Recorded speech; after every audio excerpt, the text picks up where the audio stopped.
Now, on 105.9 FM and streaming worldwide on the WMAL app. O'Connor and Company.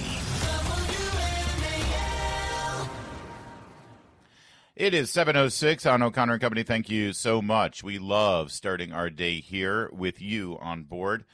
We're kind of riding shotgun with you all through your morning activities, and we really do treasure this time together. Thank you for letting us in. It's an honor. Coming up in 30 minutes, Chuck Thies, D.C. political analyst, talk about how you may have noticed D.C. is cleaning up its act, removing graffiti, filling potholes like a grown-up city and everything. 8:35, Will Chamberlain. He's with the Internet Accountability Project. He's actually done a deep dive. He's got the facts and information. If you're hearing news out there calling this illegal immigrant from El Salvador who has been returned to his country, if you're hearing that the Supreme Court has ordered the Trump administration to return him, you're hearing fake news. That is not what the Supreme Court ordered. If you are hearing that there's no evidence that he's an MS-13 gang member, that is also fake news, because 2 courts have found him to be an MS-13 gang member. And if you're hearing him referred to as a Maryland man, that's just an insult.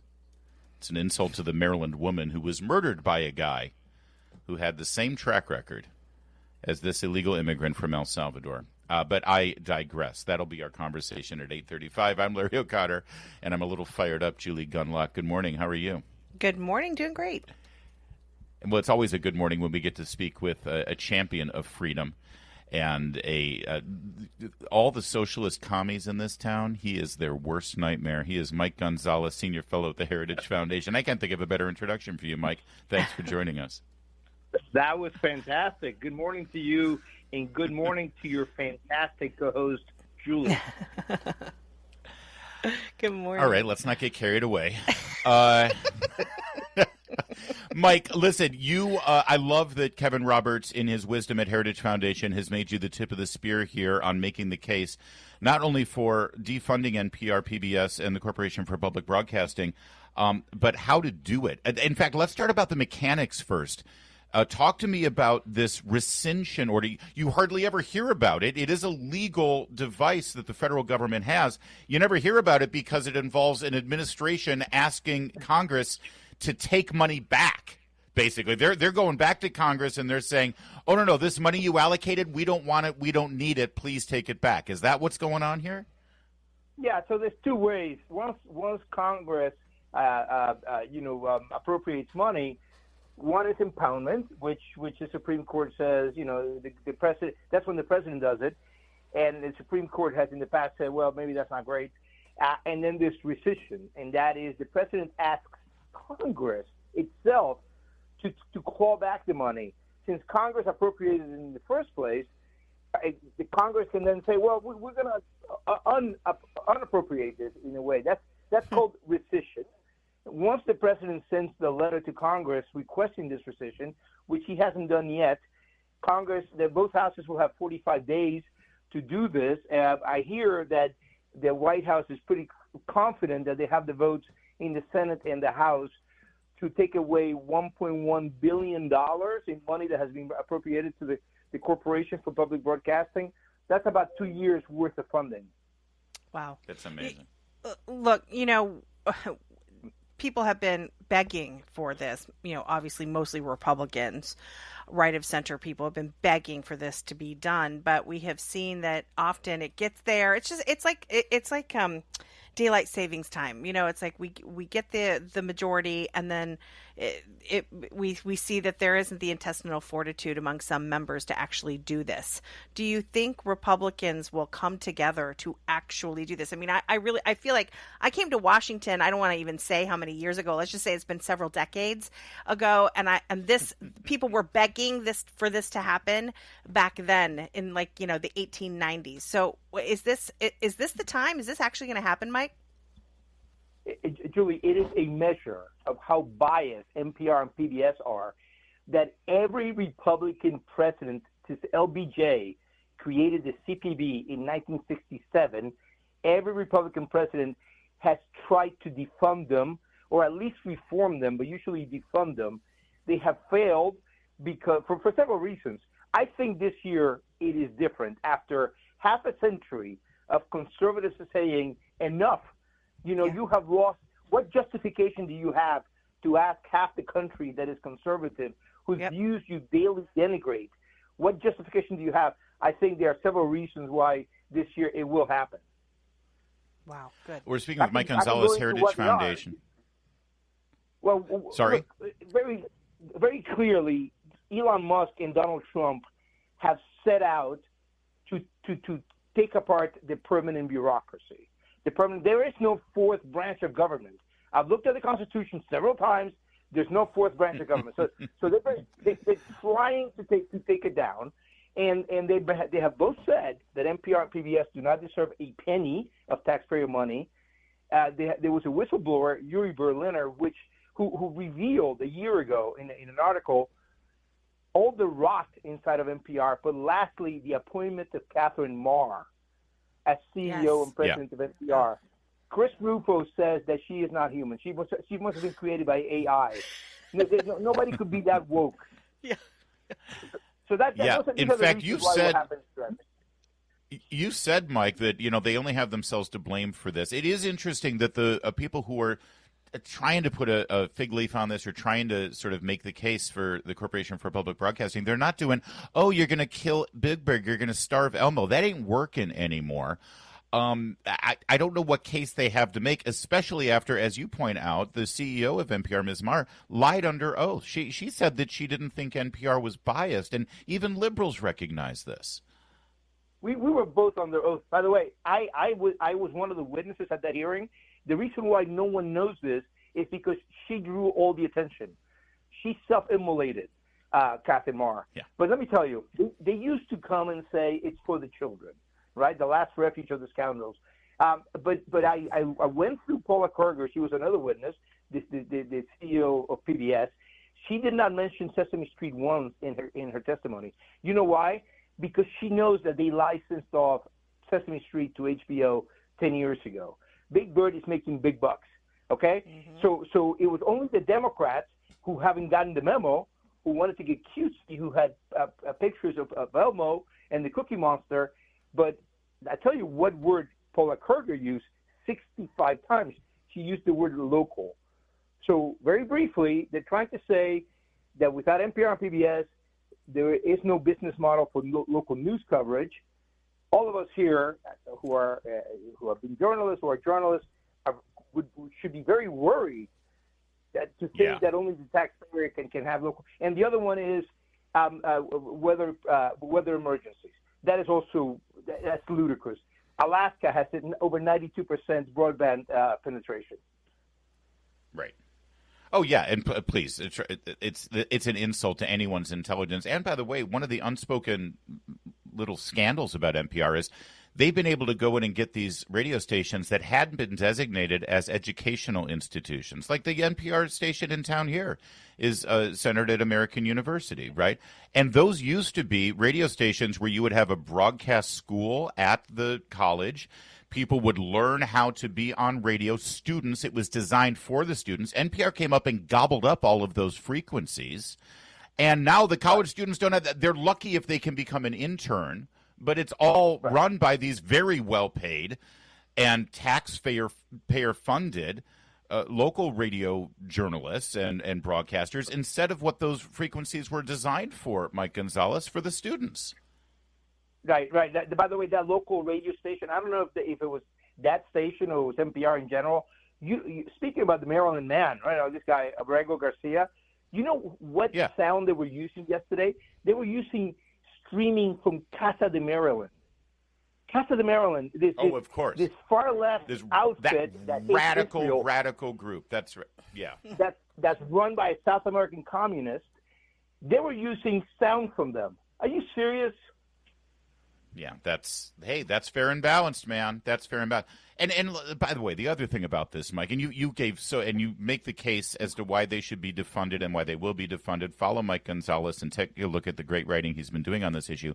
But finally, and frankly, most importantly, as you just said, LBJ created this back in the late 60s. We're living in a very different media landscape now. than we were then. It's not like people lack access to news and information and entertainment and children's programming. For crying out loud, you can't escape electronic media in this day and age. Yeah, only you and I will remember those days, Larry. Julie will not, but it was Walter Cronkite, John Chancellor, and David Brinkley. And Walter Cronkite used to end his broadcast by actually saying, and that's the way it was today, April 17th, 1974. That's the way it was because he told you that. So PBS grew the networks by a third, right? It was the fourth network. Today we have a cornucopia of channels, of streaming services, of educational content on YouTube and online that's free, accessible by everybody. We are living under the rules of LBJ in 2025. Yeah, and the left hates it. They hate all that freedom and all that information and all that opportunity. All right, Mike Gonzalez, we'll keep an eye on it. We're looking for this rescission memo from the administration to the Senate, and that's a bare majority. They don't need 60 threshold. All they need is a majority in the House and Senate, and the defunding will happen. Can't wait. Thank you, Mike. Great work, as always, at Heritage. Ultimately, the CPB needs to be dissolved, though. They cannot stop a decision. Anyway. Yep. We do need legislation, ultimately. Absolutely. Yes. It is 7:17. WMAL, making sense of the news. Live from the Home Paramount Pest Control Studios. Home Paramount, the leader in pest control since 1939. All right, before I attack Katy Perry for her numbskullery, I do want to point out I thought she was just absolutely delightful and effervescent in her blue jumpsuit going weightless. She's a lovely girl. Yes. Then she opens her mouth. Here is cut 10. Honestly, Katy Perry, who's her speechwriter? Whoever wrote Kamala Harris's stuff, I think also handled Katy Perry. Here she is as we continue to have, but this is day 3 now of coverage of this launch for 11 minutes in space. Cut 10, Katy. I hope they can see the unity that we modeled and replicate that and understand that we weren't just taking up space, we were making space for the future. And for me, like Gail said, this wasn't a ride, it wasn't a destination, it was a journey, and it was a supernatural one. And my journey has always been about love and belonging, and I think that we have all felt that sometimes we weren't worthy or we didn't belong in certain ways. All right. I can't. Enough.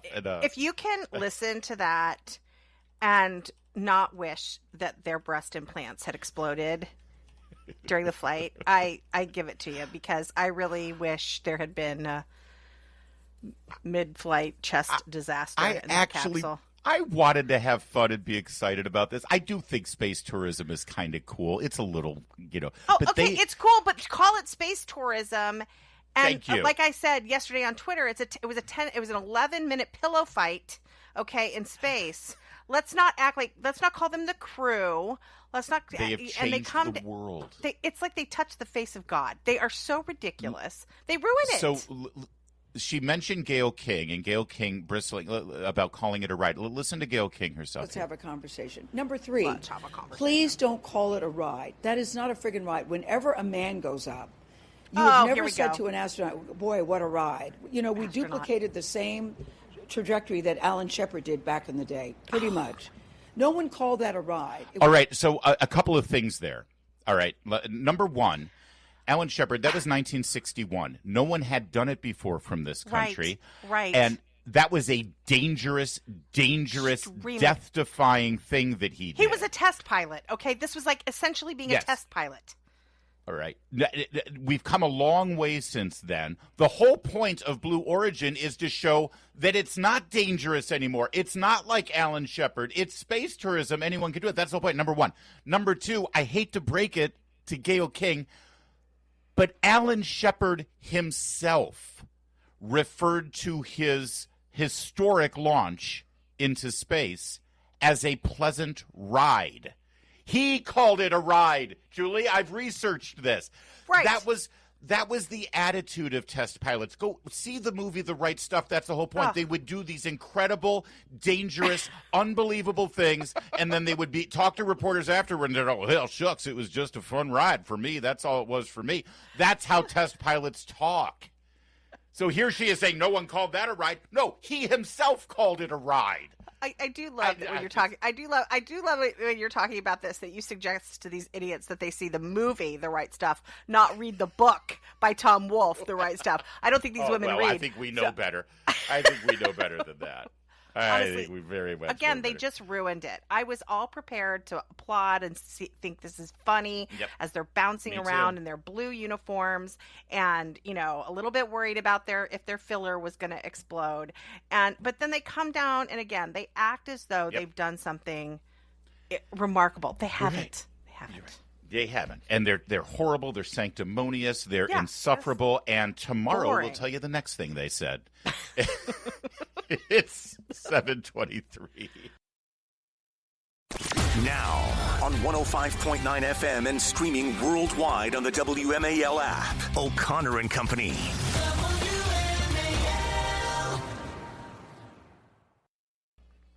7:37, it's O'Connor and Company. Thank you so much for tuning into our Wednesday extravaganza, as Bill Clinton likes to call it, Hump Day. Though I think Chris Plant has noted that he calls every day Hump Day for his own reasons. Coming up at 8:35, we're going to speak with Will Chamberlain with the Article 3 Project, who's done a lot of research on this so-called Maryland man who has been returned to his home in El Salvador. We'll get to that a little later. I'm Larry O'Connor, and that right there, I recognize you. You're Julie Gunlock. Wow, it's good to see you. Good morning. Joining us right now, we love talking to Chuck Thies. He's a D.C. political analyst.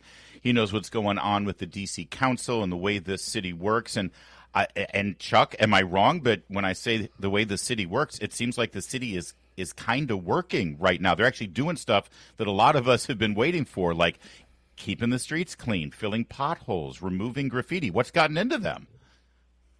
Well, Larry and Julie, good morning. When the mayor was first elected, which was in 2014, she began to serve in 2015, she did all these photo ops. I recall within a couple of months of being in office, they actually painted a pavement tamper gold. And she went out to a street in Northeast D.C. and tamped a freshly repaired pothole for the cameras.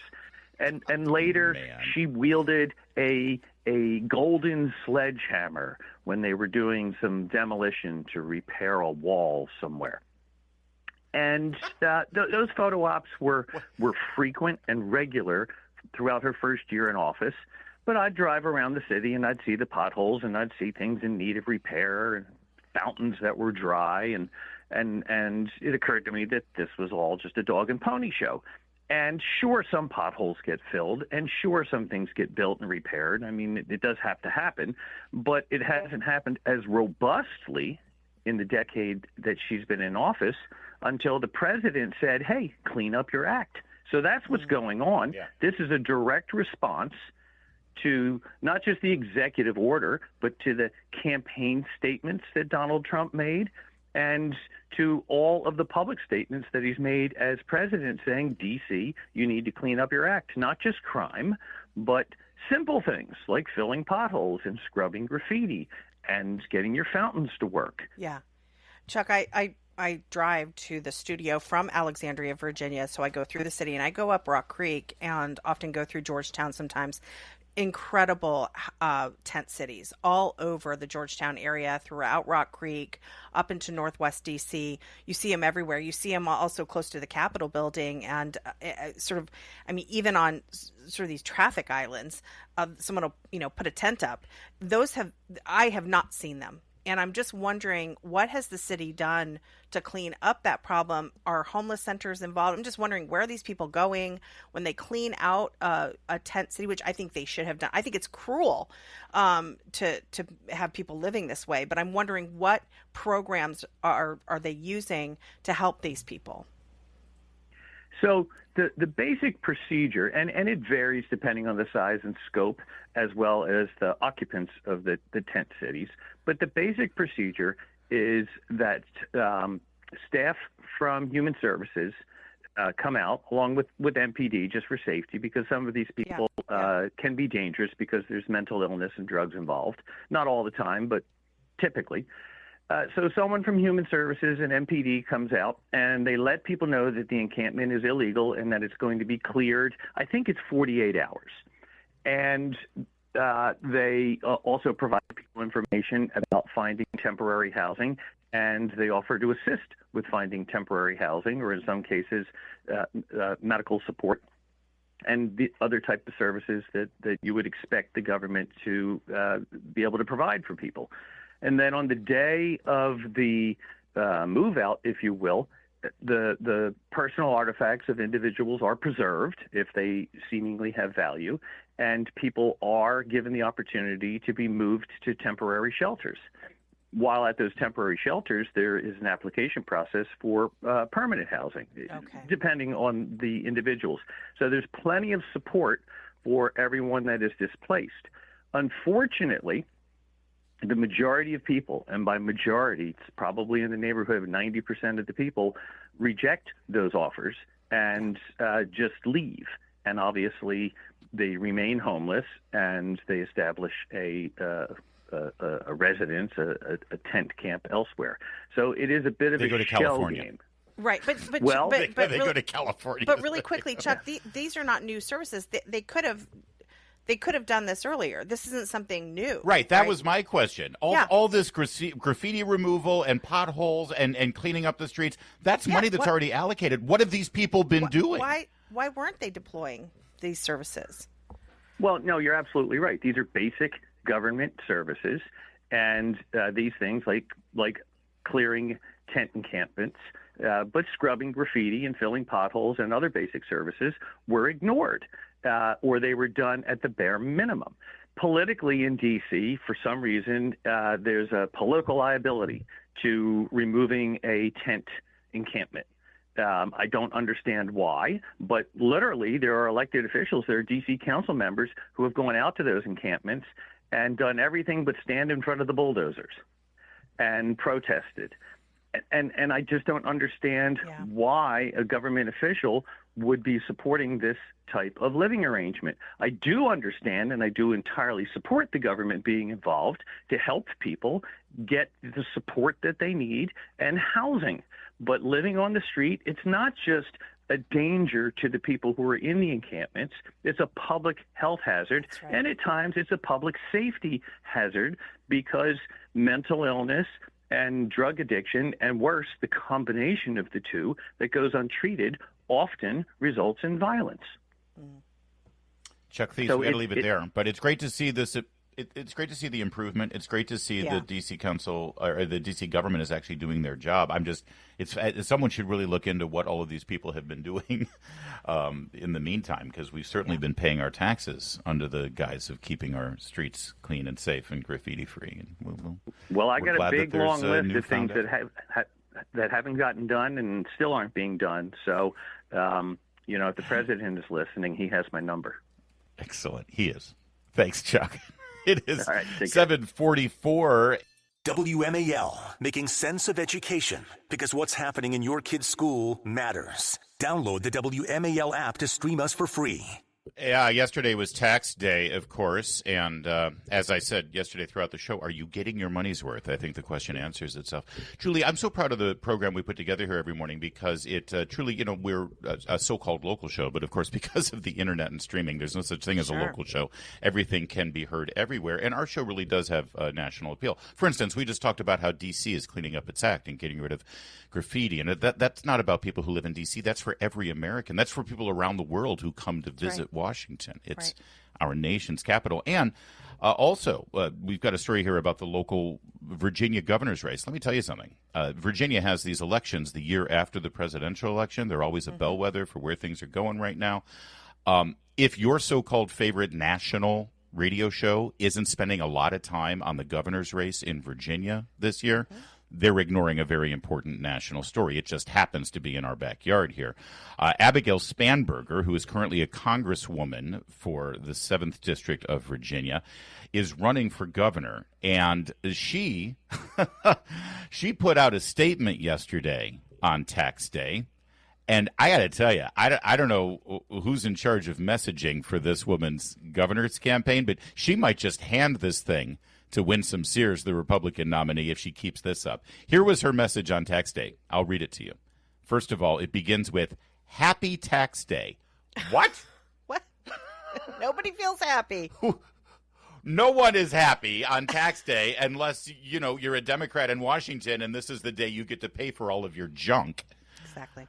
But then, this is now, if you're a politician, you're running for governor, even as a Democrat, don't you want to say, even if you have a tax day message, shouldn't the message be, I'm going to work every day to make sure that your tax burden is as minimal as possible and that every one of your hard-earned pennies is spent with responsibility and making sure that it's not wasted or abused, right? Shouldn't that be your message? That's right. That's right.